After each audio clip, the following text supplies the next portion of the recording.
Now we're going to turn the water back on, right? First thing you want to do, double check all your joints.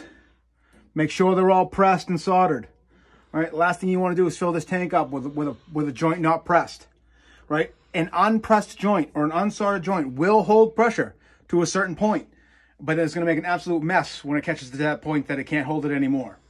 So we're going to slowly turn this ball valve on. You can hear the water running in. No reason to throw that thing up and let it fill too fast, right? Nice and slow. That way, the water's coming in, it's going to start to push the air out of anywhere that's possibly leaking. We have a ball valve here, so we know it's not going into the house. We're isolated this tank only. The T&P valve. You cannot leave the T&P valve installed just like this. When this bursts, when this pops open with screaming hot water and steam, it could potentially burn someone walking by. You have to make sure you put in a tube down to the floor, right? It needs to be within 12 inches of the basement floor, right? So within 12 inches of the basement floor, right? If you install this on the first floor of a building, that dip tube would have to penetrate through that floor and go all the way to the basement. It's not just the floor, it has to be the basement floor.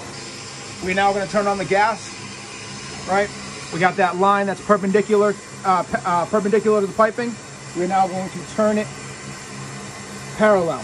Now we know it's running with the pipe and it's in the on position.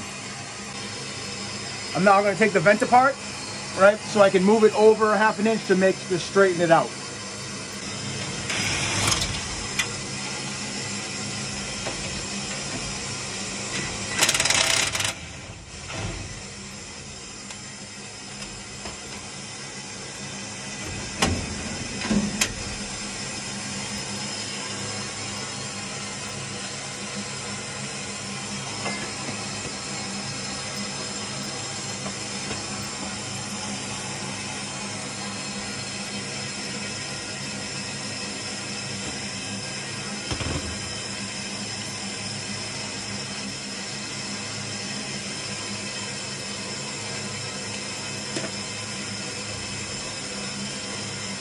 Okay, as you can see, I put the flue all back in, nice and straight. I'm gonna put 3 screws in the joints that I took apart. 3 here and 3 here. That will suffice for the code for flue piping.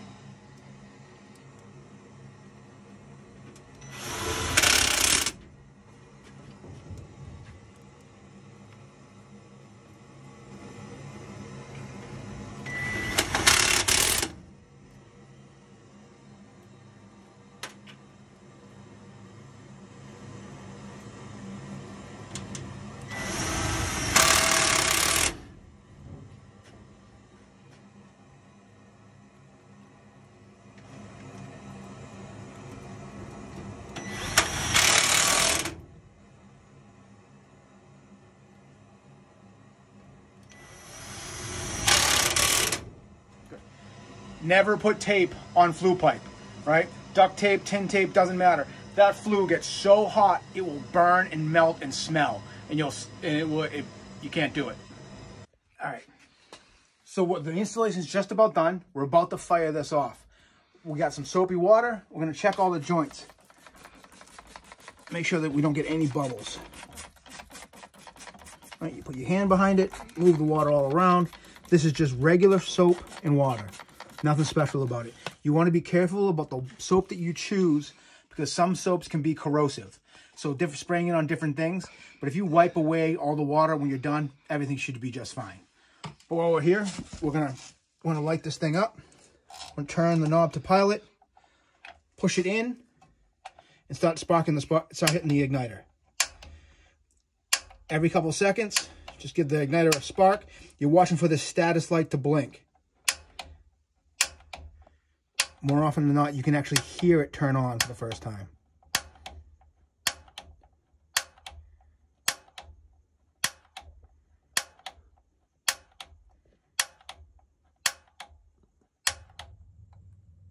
You can hear that little rumble. It would not hurt to keep clicking that clicker like the directions say.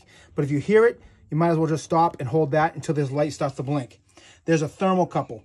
Actually, there's a It's a thermocouple. It's a sensor which is going to get to a certain temperature and tell this gas valve that it's firing. Little green light, little blink. Take your thumb off. Just continue to blink. As soon as you get that green light to blink, you want to turn this to the next line past low, or in between until you hear that water, until you hear it kick on. You want to set the temperature to the hot position. That should be right around 120 to 130 degrees. This tank is full of about 55-degree water. You've just added a flame to the bottom of that.